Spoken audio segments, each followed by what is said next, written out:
La forêt amazonienne est en danger. En Équateur, le village de Sarayaku lutte pour défendre ces terres menacées, il est vrai, par de grandes compagnies pétrolières qui veulent les coloniser et les exploiter.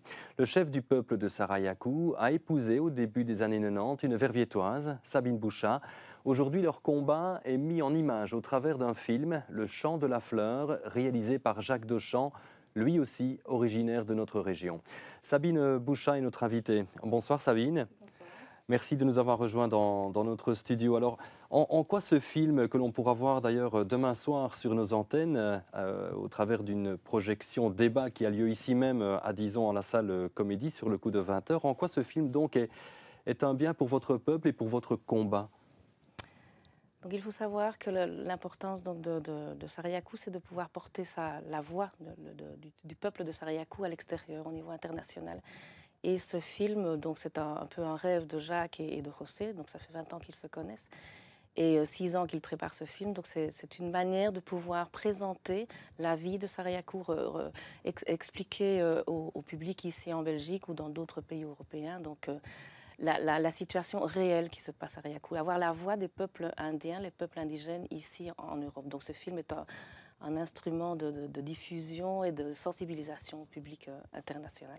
Avec un travail tout à fait particulier, c'est que la demande de ce film venait de la base, du terrain, c'est-à-dire en Équateur. Oui, oui, c'est un film en fait qui est composé de la connaissance de tout le peuple de Sarayaku à travers José, bon, son père aussi qui intervient dans le film.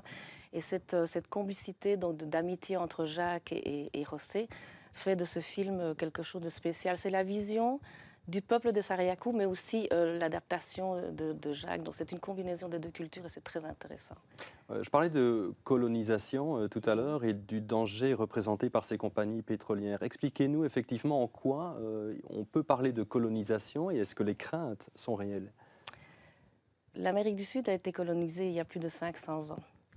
Il y a, on pourrait penser qu'il y a beaucoup de choses qui ont changé, mais malheureusement pour les peuples autochtones, les peuples originaires, c'est une lutte de chaque jour, je veux dire. Et ils ont survécu à plusieurs colonisations, plusieurs exploitations, en parlant de l'exploitation du caoutchouc. Il y a eu l'exploitation de l'or qui existe toujours, l'exploitation du pétrole, l'exploitation minière. Ils ont eu aussi une certaine exploitation et colonisation des missions qui sont arrivées. En fait, ça a toujours été une destruction de leur culture, de leur peuple. Et à l'heure actuelle, évidemment, la colonisation n'est pas reconnue comme telle. On pourrait penser qu'en Équateur, avec cette nouvelle constitution qui reconnaît les droits de la nature, les droits des peuples indigènes, euh, la situation a changé. Mais malheureusement, les lois, la manière dont les lois existent et les droits existent, mais qui sont bafoués et violés, en fait, la colonisation est toujours bien présente. Et dans le cas, par exemple, de Sarayaku, on ne leur demande même pas leur avis. Ils essaient de ne pas leur demander leur avis pour exploiter une terre où ils ont été, où ce sont en fait les premiers, enfin ce sont les peuples originaires. Donc la colonisation est toujours bien présente en Équateur et dans toute l'Amérique du Sud. Je vous propose, Sabine Bouchat, de regarder un extrait donc, de ce film, Le Chant de la Fleur, qui sera donc diffusé demain soir sur nos antennes, à l'occasion donc de cette projection débat organisée en la salle Comédie. On regarde.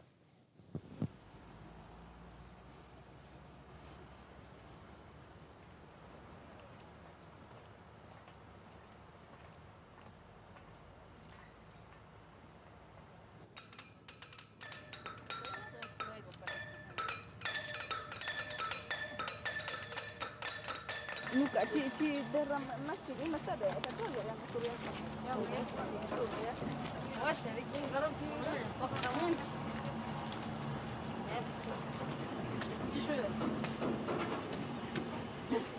Oui.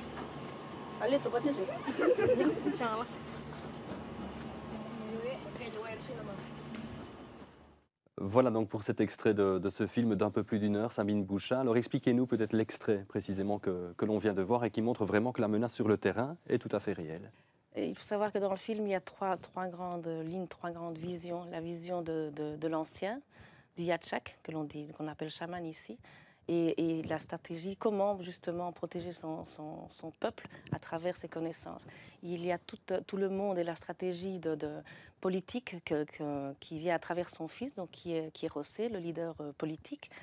Et il y a la vision du jeune, le plus jeune, notre fils, qui a, le dernier, qui a 16 ans, et qui, dans cet extrait, en fait, part dans le nord de l'Équateur, où il y a l'exploitation pétrolière. Ils vont